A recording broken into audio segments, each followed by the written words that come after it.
Fundraising across nonprofit subsectors. Hi, I'm Bill Stanczykiewicz. This is the first day from the Fundraising School, and I'm joined today by my colleague, Dr. Anna Pruitt.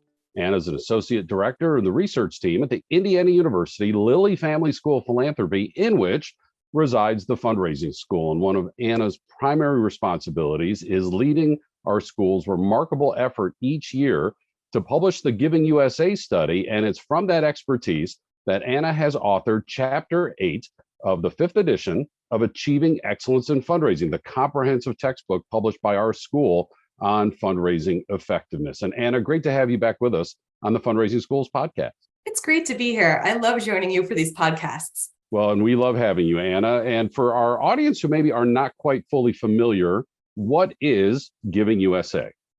Giving USA is the longest running and most trusted annual report about charitable giving in the United States.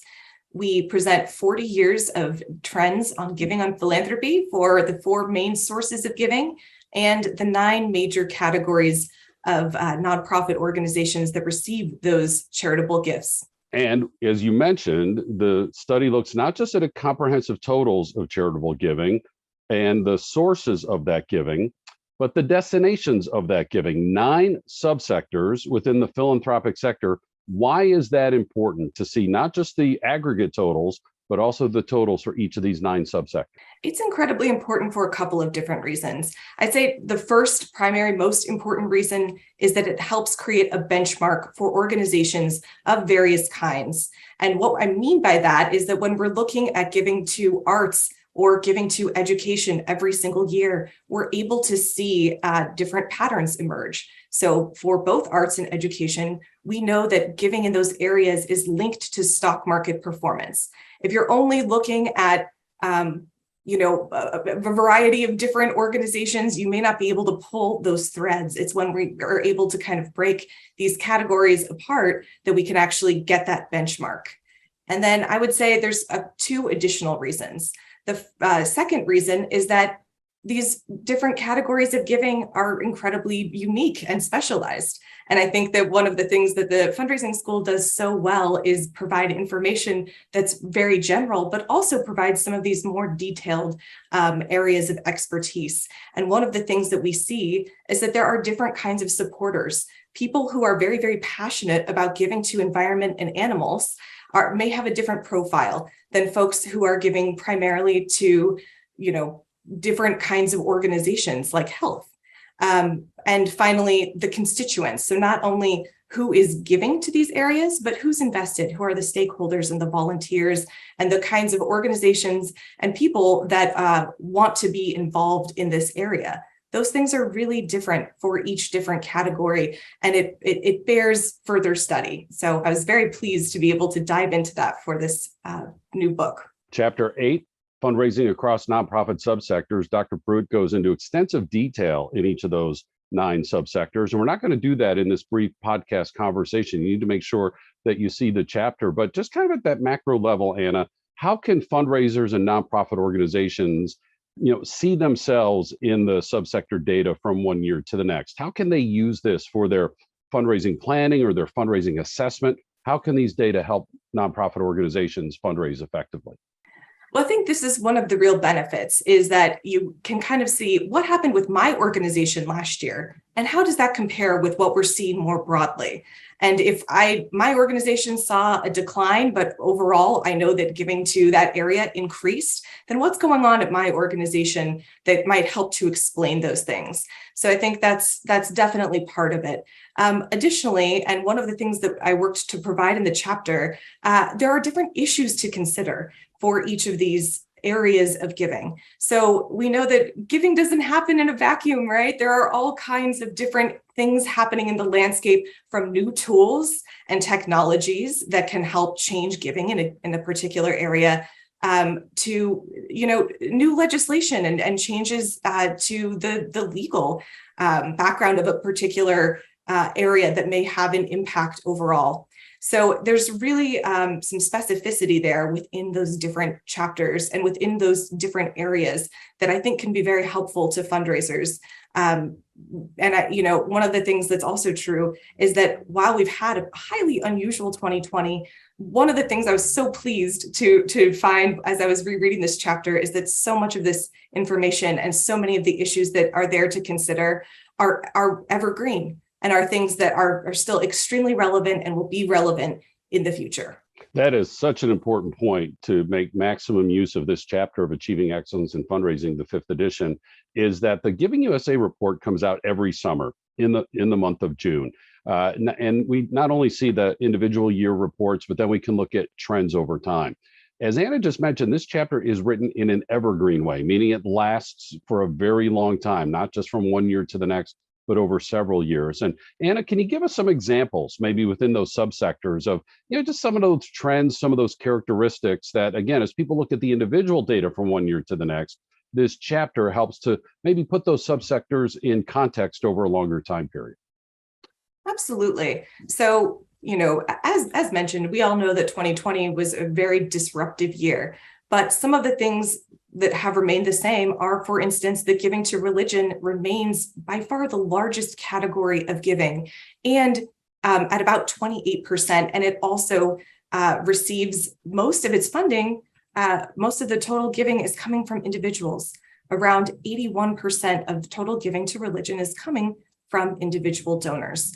And so I think that is one of those things that even though many different things have changed, including how giving to religion happens and when it happens, who's giving, and sort of the overall scope of this area have not changed.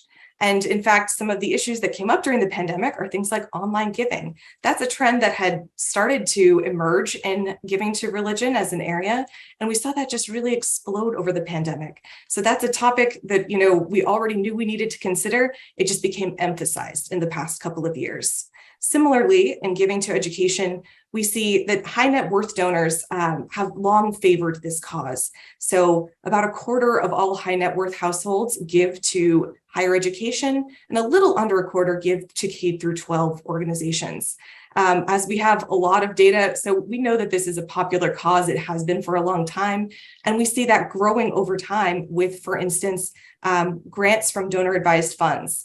We know that by far, the education is receiving by far the largest share of total dollars from donor advised fund grants. So some of those issues, which have been true for a long time, continue to be true in the future, and in fact have been emphasized in the past couple of years, to the point where now donor advised funds are comprising such a large share of giving to education that other areas of the field, such as CASE's Voluntary Supportive Education Survey, is actually including donor advised funds as one of the sources of giving to education. So that's a long-term issue, and we see it manifesting in these different ways over time. And that's the power of Giving USA overall, in addition to looking at the data by subsector. And Anna, again, just to use one data point from a particular year to help tell the broader story, when we look by subsector that we would have missed had we only looked at the aggregate total. 2020, the launch of the COVID-19 worldwide health pandemic, and people would think, okay, giving to health must have just soared and increased significantly. And it was only two subsectors that went backwards. There was actually less giving to health in 2020, despite the pandemic. We would not have known that had we not taken a look at subsector giving and comparing from one year to the next. Absolutely. And we also wouldn't know some of the things that we know about recession giving, for instance. So human services is an area where giving has gone up at times of great need, even if people are really struggling financially. And that's something that we see repeatedly over time. And again, to bring up giving to religion, this is an area where we don't see giving go all the way backward just because it's a tough year economically. This is an area where we see kind of slow and steady growth over time. And when we separate out the categories like this, we're able to track some of those things. And that tells us about donor priorities, what they care about, and what they're willing to prioritize even when times are tough. The 5th edition of Achieving Excellence in Fundraising has 39 chapters. Each author was assigned the topic of making sure your chapter addresses racial and social equity, justice, reconciliation. Anna, how does Chapter 8 address that most important social challenge and social topic?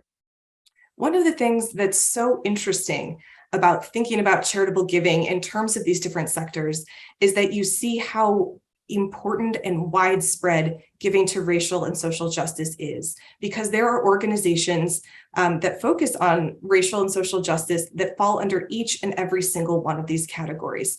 So it really isn't a situation where you can say, oh, it's only arts organizations that received funds, or only, health organizations or human services. It's really across the board. And I think it also really reminds us of the strength of the nonprofit sector, that we see these amazing organizations pop up and manifest in all of these different ways that have to do with how people want to respond to this enormous call to action. Dr. Anna Pruitt is the Associate Director in our research team at the Indiana University Lilly Family School of Philanthropy. You can see from her expertise and enthusiasm how she can help us apply the findings of Giving USA from one year to the next and gain a bigger picture macro understanding of using these data for our fundraising planning and fundraising assessment. And that lesson is taught again in Chapter 8 of Achieving Excellence in Fundraising, the 5th edition, that chapter, Fundraising Across Nonprofit Subsectors. You can learn more about the textbook on our website at philanthropy.iupui.edu. Now, if you go across the top toolbar and find the word research, that is where you're going to find the free executive summary of Giving USA each and every year, and where you can also purchase additional information about Giving USA. Come back on the toolbar to professional development. That's where you find the Fundraising School. We have more than 20 public courses. They're being taught in person, also being taught online, either recorded, so-called asynchronous, or live, so-called synchronous, accessible anywhere in the United States and around the world, as is our custom training for your nonprofit, your association, your region, your country, anywhere in the world. We can bring the Fundraising School straight to you. We have our quarterly webinars and these free podcasts. Again, the website, philanthropy.iupui.edu/the Fundraising School for the Fundraising School, or the Research tab to find Giving USA and other research from our school. Our producers today are Mike Anthony and Jennifer Boffman. I'm Bill Stanczykiewicz, and you are now more fully informed on this first day from the Fundraising School.